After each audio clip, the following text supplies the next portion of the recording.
2022 ಮೇ ತಿಂಗಳಿಗೆ ಆಗುವಾಗ ನಮ್ಮೂರಲ್ಲಿನ ಕೊರೋನಾ ಹಾವಳಿ ತುಂಬ ಕಡಿಮೆಯಾಗತೊಡಗಿತ್ತು. 15ನೇ ತಾರೀಕಿನಿಂದ ಮಕ್ಕಳ ಶಾಲೆಯು ಶುರುವಾಗಿದೆ.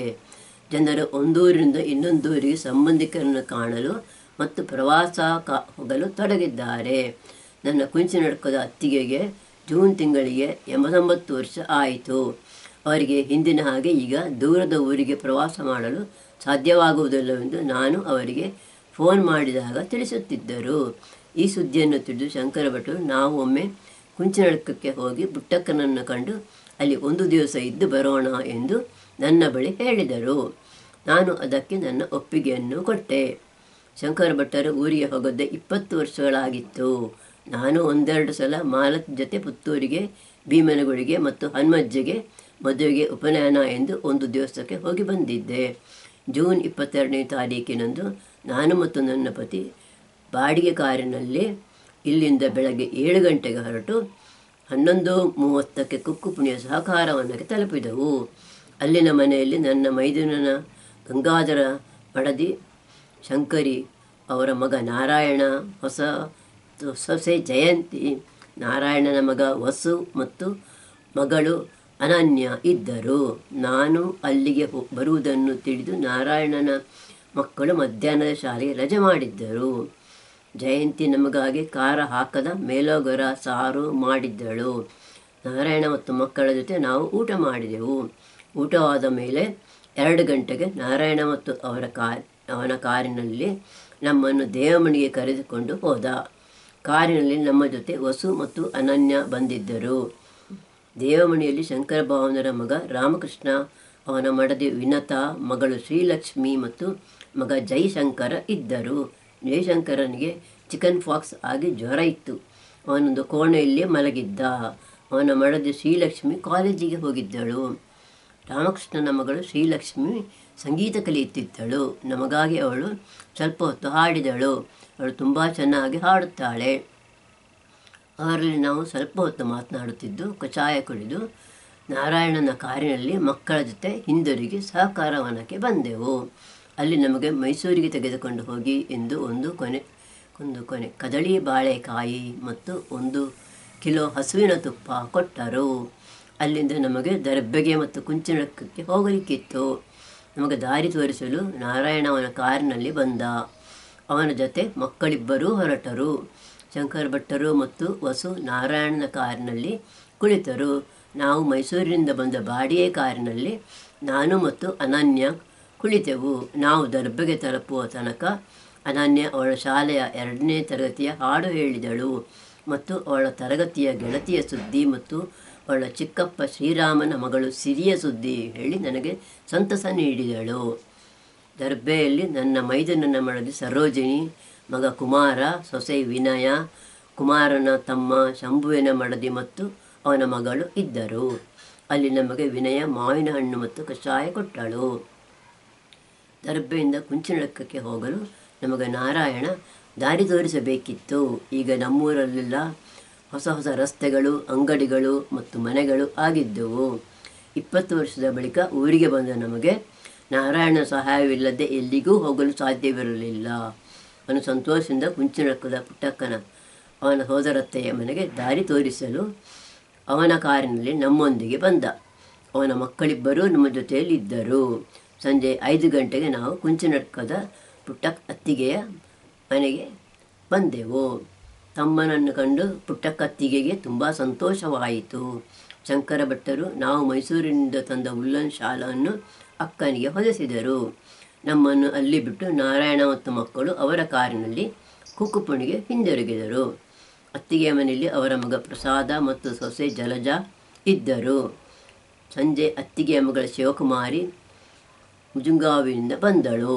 ಅವಳು ಯಾವಾಗಲೂ ಶನಿವಾರ ಬಂದು ಸೋಮವಾರ ಮುಜುಂಗಾವಿಗೆ ಹೋಗುತ್ತಾಳೆ. ಆದರೆ ನಾವು ಬುಧವಾರ ಬರುವುದು ಗೊತ್ತಿದ್ದುದರಿಂದ ಅವತ್ತು ಬಂದಿದ್ದಳು. ಅವಳು ಮುಜುಂಗಾವಿನಲ್ಲಿ ಟೀಚರ್ ಆಗಿದ್ದಾಳೆ. ಕುಂಚಿನಡ್ಕದಲ್ಲಿ ಆ ದಿನ ತಂಗಿದ ನಾನು ಮತ್ತು ನನ್ನ ಪತಿ ಮಾರನೇ ದಿವಸ ಅಂದರೆ ಗುರುವಾರ ಬೆಳಿಗ್ಗೆ ಸ್ನಾನ ತಿಂಡಿ ಮುಗಿಸಿದೆವು. ಜಲಜ ಬೆಳಗ್ಗಿನ ತಿಂಡಿಗೆ ತೆಳ್ಳವು ಚಟ್ನಿ ಮಾಡಿದ್ದಳು. ಹಿಂದಿನ ದಿವಸ ಮಾಡಿದ ಸೌತೆಕಾಯಿ ಕಡುಬು ಇತ್ತು. ನನಗೆ ಒಂದು ಬಾಟಲ್ನಲ್ಲಿ ಹಸುವಿನ ತುಪ್ಪ ತುಂಬಿಸಿಕೊಟ್ಟಳು. ಪ್ರಸಾದ ಮತ್ತು ಶಿವಕುಮಾರಿಗೆ ನಾನು ಪೆನ್ನು ಕೊಟ್ಟಿದ್ದೆ. ಆಮೇಲೆ ನಾವು ನನ್ನ ತಮ್ಮ ಡಾಕ್ಟರ್ ರಾಜಗೋಪಾಲನ ಭೀಮನಗುಳಿಯ ಮನೆಗೆ ಹೊರಟೆವು.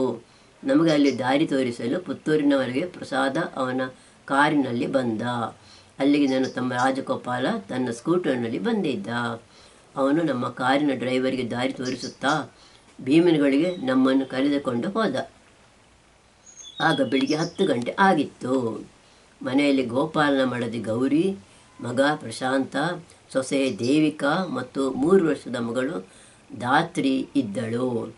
ಅವರ ದೊಡ್ಡ ಮಗಳು ಧೃತಿ ಶಾಲೆಗೆ ಹೋಗಿದ್ದಳು. ಅಲ್ಲಿ ನಮಗೆ ಗೌರಿ ಹಲಸಿನ ಹಣ್ಣಿನ ಕಡುಬು, ಮುಳ್ಳುಸೌತೆ ಕಡುಬು ಮತ್ತು ಮಾವಿನ ಹಣ್ಣು ಕೊಟ್ಟಳು. ಧಾತ್ರಿಗೆ ನಾನು ಚಿತ್ರಕ್ಕೆ ಬಣ್ಣ ಹಾಕುವ ಪುಸ್ತಕ ಮತ್ತು ಬಣ್ಣದ ಕ್ರಯಾನ್ಸ್ ಕೊಟ್ಟಿದ್ದೆ.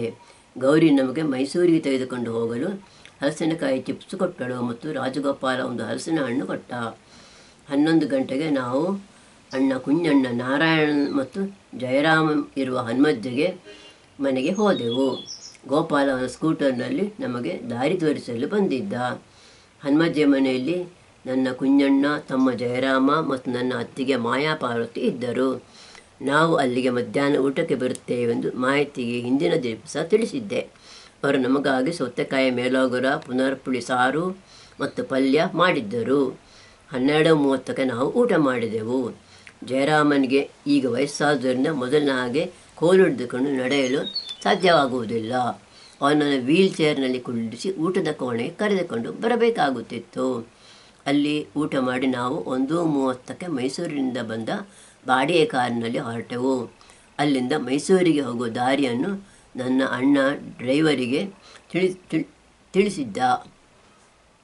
ನಾವು ಹೊರಡುವ ಮೊದಲು ಮಾಹಿತಿಗೆ ನಮಗೆ ಒಂದು ಕದಳಿ ಬಾಳೆಗೊನೆ, ಹಲಸಿನಕಾಯಿ ಚಿಪ್ಸು ಮತ್ತು ಒಣಗಿಸಿದ ಪುನರ್ಪುಳಿಯನ್ನು ಕೊಟ್ಟಿದ್ದರು.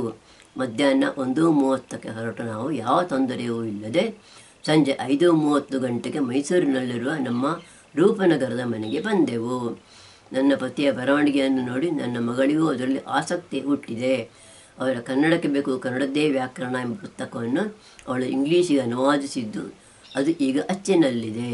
ಇದಲ್ಲದೆ ಅವರ ಕನ್ನಡ ಬರಹವನ್ನು ಸರಿಪಡಿಸೋಣ ಎಂಬ ಇನ್ನೊಂದು ಪುಸ್ತಕವನ್ನು ಅವಳು ಇಂಗ್ಲೀಷಿಗೆ ಅನುವಾದಿಸಿದ್ದಾಳೆ. ನಾನು ಬರೆದ ಎಲ್ಲ ಪುಸ್ತಕಗಳನ್ನು ಅವಳು ಈ ಪುಸ್ತಕಗಳನ್ನಾಗಿ ಮಾಡಿ ಮೈಲಾಂಗ್ ಎಂಬ ವೆಬ್ಸೈಟ್ನಲ್ಲಿ ಹಾಕಿದ್ದಾಳೆ.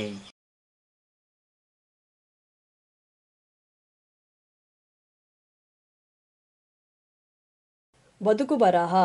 ಈ ಪುಸ್ತಕದಲ್ಲಿ ಶ್ರೀಮತಿ ಭಾರತಿ ಭಟ್ ಅವರು ತಮ್ಮ ಎಳೆಹರೆಯದಿಂದ ಮುದಿಹರೆಯ ಎಂದರೆ 80ನೇ ವರ್ಷದವರೆಗೆ ತಮ್ಮ ನೆನಪಿನಲ್ಲಿ ಉಳಿದಿರುವ ಹಲವು ವಿಷಯಗಳನ್ನು ತಿಳಿಸಿದ್ದಾರೆ.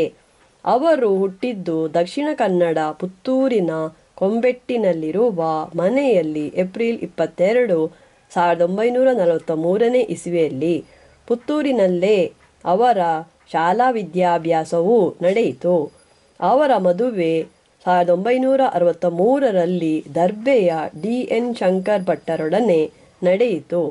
ಆಮೇಲೆ ಅವರ ಜೀವನ ಪೂನಾ, ಇವತ್ತಿನ ಪುಣೆಯಿಂದ ಶುರುವಾಗಿ ಕೊನೆಗೆ ಮೈಸೂರಿನಲ್ಲಿ ನೆಲೆಸುವವರೆಗೆ ಹಲವಾರು ಊರುಗಳಲ್ಲಿ ಮತ್ತು ನಾಡುಗಳಲ್ಲಿ ನಡೆಯಿತು.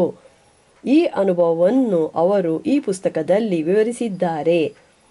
ಈ ಪುಸ್ತಕವನ್ನು ಬರೆಯುವ ಮೊದಲು ಅವರು ಕೆಲವು ಅನುವಾದ ಬರಹಗಳನ್ನು ಮತ್ತು ಮನೆಗೆಲಸದ ಕೈಪಿಡಿ, ತಾಯಂದಿರಿಗೆ ಕಿವಿಮಾತು, ನನ್ನ ಬೆಲ್ಜಿಯಂ ಪ್ರವಾಸ ಎಂಬ ಪುಸ್ತಕಗಳನ್ನು ಬರೆದು ಪ್ರಕಟಿಸಿದ್ದಾರೆ. ಇವರ ಬರಹಗಳು ಕಸ್ತೂರಿ, ಪುಸ್ತಕ ಪ್ರಪಂಚ, ಮಯೂರ, ಅಡಿಕೆ ಪತ್ರಿಕೆ, ಹವ್ಯಕ ವಾರ್ತೆ, ಹವ್ಯಕ ಕುಸುಮ ಮೊದಲಾದ ಕಡೆಗಳಲ್ಲಿ ಪ್ರಕಟವಾಗಿದೆ. ಪ್ರತಿಗಳಿಗೆ ಬರೆಯಿರಿ. ಹರಿವು books, 67 south avenue complex, DVG ರಸ್ತೆ, ನಾಗಸಂದ್ರ ಸರ್ಕಲ್ ಹತ್ತಿರ, ಬಸವನಗುಡಿ 560004. ಸಂಪರ್ಕಿಸಿ 8088822171 www.harivubooks.com.